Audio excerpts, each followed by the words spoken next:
손에서 반기시네.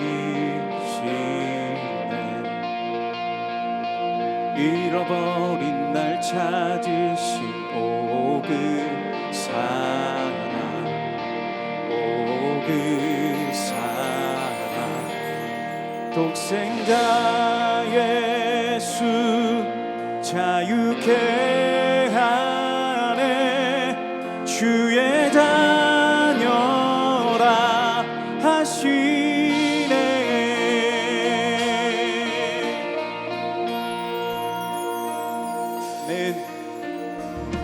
내 모든 죄에 속하신 주의 은혜. 나 죄 아래 있을 때 나를 위하여 죽으신 예수, 독생자 예수 자유케 하네. 주의 자녀라 하시네. 아버지 집에 거할 곳 있네. 주의 자녀라 하시네. 택하시고 지키시며 날 자녀라 하시네. 그의 소유 삼으시고 날 자녀라 하시네. 택하시고 지키시며 날 자녀라 하시네. 그의 소유 삼으시고 날 자녀라 하시네. 날 자녀라 하시네. 독생자 예수 자유케 하네. 주의 자녀라 하시네. 아버지 집에 거할 곳 있네. 주의 자녀라 하시네. 아버지 집에 거할 곳 있네. 주의 자녀라 하시네.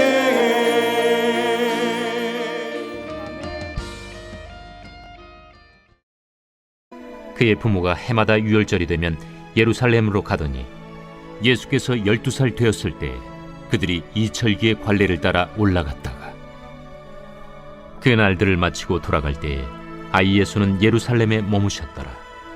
그 부모는 이를 알지 못하고 동행 중에 있는 줄로 생각하고 하룻길을 간 후 친족과 아는 자 중에서 찾되 만나지 못하매 찾으면서 예루살렘에 돌아갔더니 사흘 후에 성전에서 만난즉 그가 선생들 중에 앉으사 그들에게 듣기도 하시며 묻기도 하시니 듣는 자가 다 그 지혜와 대답을 놀랍게 여기더라. 그의 부모가 보고 놀라며 그의 어머니는 이르되 아이야, 어찌하여 우리에게 이렇게 하였느냐? 보라, 내 아버지와 내가 근심하여 너를 찾았노라. 어찌하여 나를 찾으셨나이까? 내가 내 아버지 집에 있어야 될 줄을 알지 못하셨나이까? 그의 부모가 그가 하신 말씀을 깨닫지 못하더라. 예수께서 함께 내려가사 나사렛에 이르러 순종하여 받드시더라. 그 어머니는 이 모든 말을 마음에 두니라. 예수는 지혜와 키가 자라가며 하나님과 사람에게 더욱 사랑스러워 가시더라.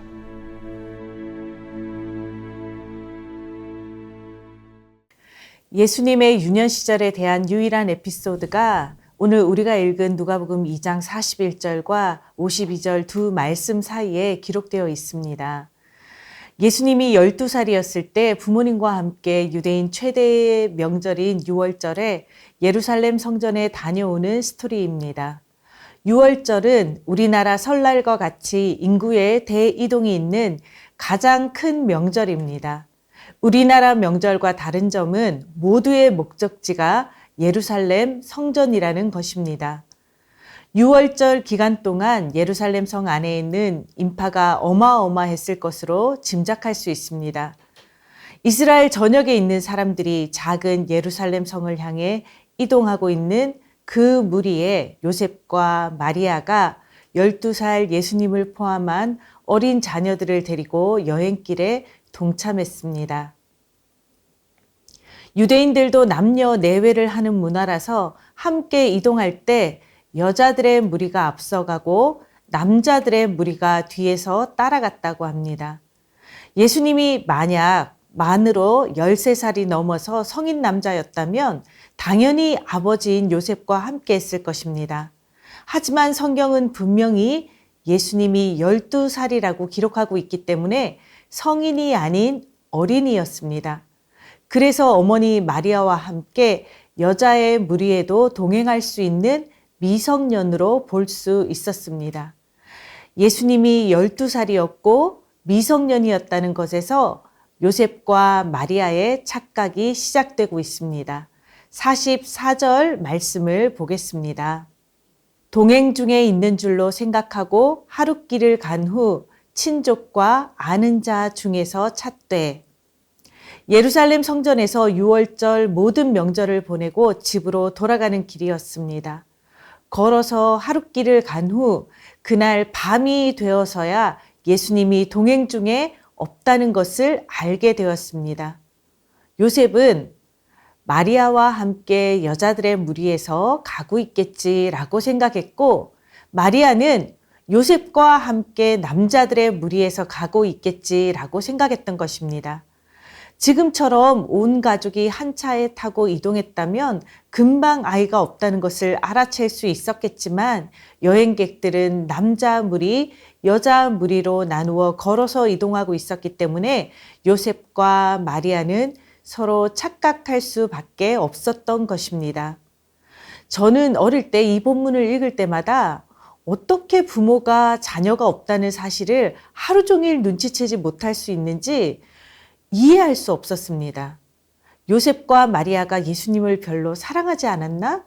예수님에게 관심이 없었나? 이런 생각이 들었는데 유대인들의 6월절 여행의 문화와 풍습을 알게 되고 이런 의심을 거두게 되었습니다. 요셉과 마리아는 충분히 예수님을 사랑했다는 것을 3일 밤낮을 찾아 헤매었다는 부분에서 느낄 수 있었습니다. 예루살렘에서 하룻길을 내려왔을 뿐인데 예루살렘까지 돌아가는 길은 3일이 걸렸습니다. 지나왔던 모든 마을, 모든 길목 구석구석 온 사방을 훑으며 거쳐왔던 마을의 모든 길을 뛰어다녔다는 것을 느낄 수 있었습니다. 잃어버린 자녀를 찾는 안타까운 심정은 부모라면 모두 공감하실 수 있을 것입니다. 저는 말씀을 묵상하면서 요셉과 마리아의 착각이 저의 착각이 아닌지 스스로 질문해 보았습니다. 나는 지금 예수님과 동행하는 사람인가? 나는 예수님을 잃어버린 채 살아가고 있으면서 예수님과 함께 하고 있다고 착각하고 있는 것은 아닌가? 저에게 던진 이 질문을 우리 성도님들에게도 드리고 싶습니다. 더 사랑의 교회라는 너무나 아름다운 예배당 안에서 매주 예배를 드리고 있기 때문에 군중 속에서 무리 속에서 은혜로운 예배 분위기에 만족했기 때문에 예수님을 만났다고 착각하고 있지는 않습니까? 수많은 사람들과 더불어 함께 참여하는 더 사랑의 교회의 은혜로운 예배의 수준이 나의 믿음의 수준이라고 착각하고 있지는 않습니까? 강단에서 선포되어지는 하나님의 말씀에 내가 고개를 끄덕이고 아멘이라고 반응한다고 해서 그 말씀의 수준이 나의 순종의 수준이라고 착각하고 살지는 않습니까? 킬 이아들먼의 저서 팬인가 제자인가 라는 책이 있습니다. 예수님을 둘러싼 수많은 무리들은 예수님의 팬일 뿐이라고 말하고 있습니다. 많은 사람들이 예수님의 말씀에 은혜 받고 예수님을 환호하며 함께 따르는 것처럼 보였지만 결국 예수님의 십자가의 길을 동행하며 함께 걸어가지는 않았습니다. 예수님께서 걸어가신 십자가의 길을 순종하며 동행한 제자들은 아주 소수였습니다. 여러분은 지금 예수님과 동행하며 살아가고 있습니까? 예수님과 동행하고 있다고 착각하면서 혼자 걸어가고 있지는 않습니까? 우리 교회의 규모가, 우리 교회의 예배의 은혜가 우리의 믿음의 수준이 아닙니다. 오늘 내가 예수님과 동행하고 있는가? 예수님을 잃어버린 줄도 모르고 동행한다고 착각하고 있지는 않은가? 예수님의 손을 붙잡고 살아가는 제자가 맞는가를 말씀 앞에서 점검해 보실 수 있기를 바랍니다. 예수님과 날마다 친밀하게 교제하며 예수님의 손을 붙잡고 동행하며 살아가는 우리 성도님들 되시기를 바랍니다. 예수님은 그렇게 3일 길을 돌아 예수님을 다시 찾은 요셉과 마리아에게 이렇게 되물어 보셨습니다. 49절 말씀입니다. 예수께서 이르시되 어찌하여 나를 찾으셨나이까? 내가 내 아버지 집에 있어야 될 줄을 알지 못하셨나이까? 하시니 우리 예수님은 이 세상에서는 요셉과 마리아의 아들이었습니다. 하지만 먼저 우리 하나님께 속한 하나님의 아들입니다. 요셉과 마리아의 아들이기 이전에 하나님 아버지의 아들이었습니다. 예루살렘 성전은 하나님의 집, 예수님 아버지의 집이 맞습니다. 예수님의 유년기 시절 유일한 에피소드에서 굳이 성전에 남아 계시던 예수님께서 성전을 내 아버지의 집이라고 선언하시며 되물으시는 이 말씀이 왜 성경에 기록되어야만 했을까요? 이 말씀을 통해서 하나님은 우리에게 들려주시기 원하는 말씀이 있습니다. 예수님만 하나님께 속한 하나님의 아들인 것이 아닙니다. 사랑하는 성도 여러분, 우리의 자녀들도 동일합니다. 나의 유전자를 받아서 나를 닮아서 태어났고 나의 호적에 올려진 나의 자녀이니 내 자녀라고 착각하시면 안 됩니다. 우리의 자녀이기 이전에 하나님께서 이미 창세전에 예정하신 하나님의 자녀라는 것을 기억하시기 바랍니다. 우리의 자녀는 우리를 닮기 전에 하나님의 형상대로 하나님을 닮은 모습입니다. 우리의 자녀는 우리의 DNA가 새겨진 것이 아니라 하나님의 생기를 불어넣어 생명으로 만드신 하나님의 DNA가 새겨진 존재입니다. 우리의 자녀는 하나님께서 창조하신 하나님의 자녀인 줄 믿음으로 고백하시기 바랍니다. 우리는 우리의 자녀가 하나님을 아버지로 부를 수 있는 하나님의 자녀로 하나님의 말씀이 선포되는 하나님의 집에서 양육해야 할 의무가 있는 부모입니다. 우리가 자녀를 양육하고 교육하는 이유는 무엇입니까? 우리의 품 안에 있을 때 건강하게 성장하고 교육을 통해 이 땅을 살아갈 지혜를 배우고 자라나 우리의 품을 떠났을 때 독립된 한 사람으로 이 세상에서 홀로 서서 살아갈 수 있도록 교육하는 것입니다. 이와 같이 영적으로도 독립할 수 있는 믿음의 양육과 교육이 우리 부모들의 의무인 것을 기억하시기 바랍니다. 예수님처럼 우리 자녀들도 스스로 하나님을 나의 아버지라고 부를 수 있는 믿음의 독립을 이룰 수 있도록 신앙 교육을 하는 것이 부모인 우리가 마땅히 해야 할 일입니다. 나이 30이 되어서도 40이 넘어서도 믿음의 독립을 못한 사람들도 너무 많이 있습니다. 하나님이 나의 아버지가 아니라 우리 아버지가 믿는 하나님이기 때문에 그래서 아버지 때문에 교회에 마지못해서 나오고 또 우리 엄마가 기도하는 하나님이니 스스로 기도하기보다 어머니에게 기도 부탁을 하는 영적인 어린아이가 너무나 많이 있습니다.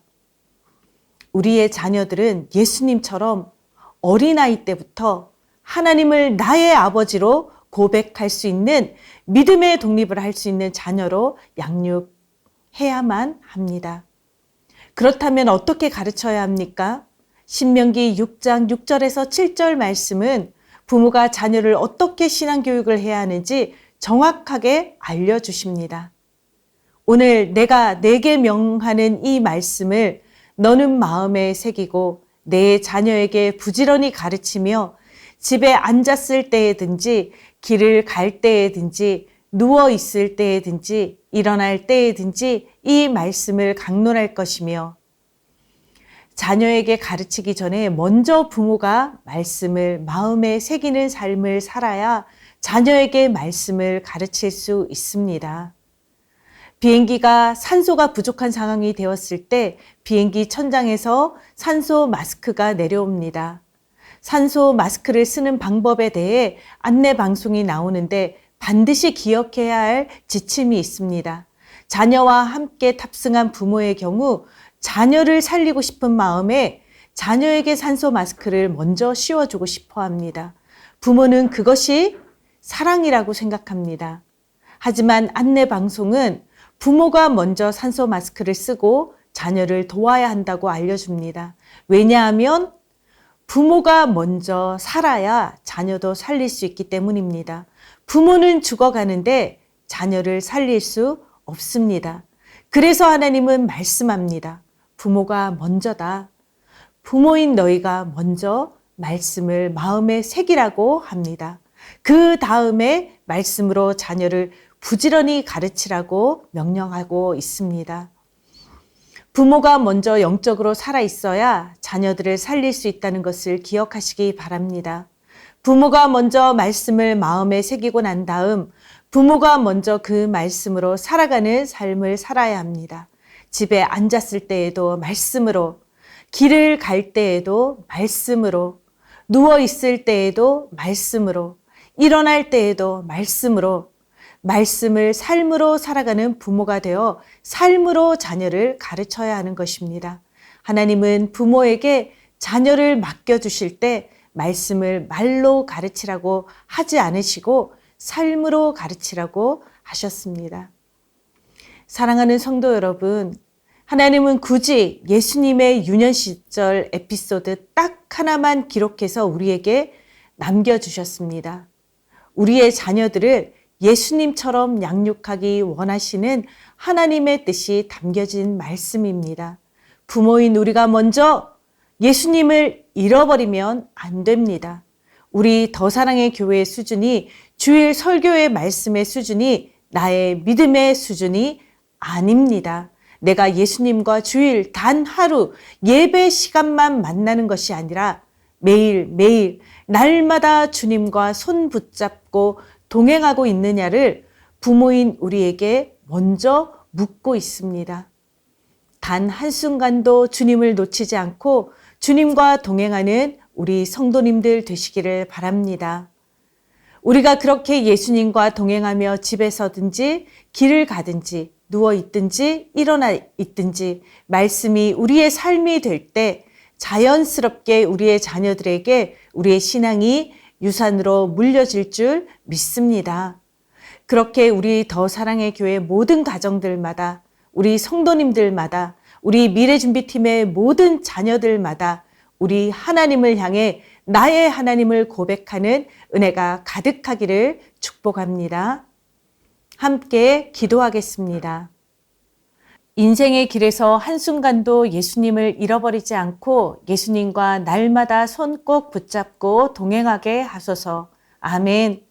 먼저 말씀을 마음에 새기고 자녀에게 복음을 부지런히 가르치며 신앙의 유산을 물려주게 하소서. 아멘. 하나님을 나의 아버지로 고백하며 날마다 더욱더 하나님의 성품을 닮아가는 자녀 되게 하소서. 아멘.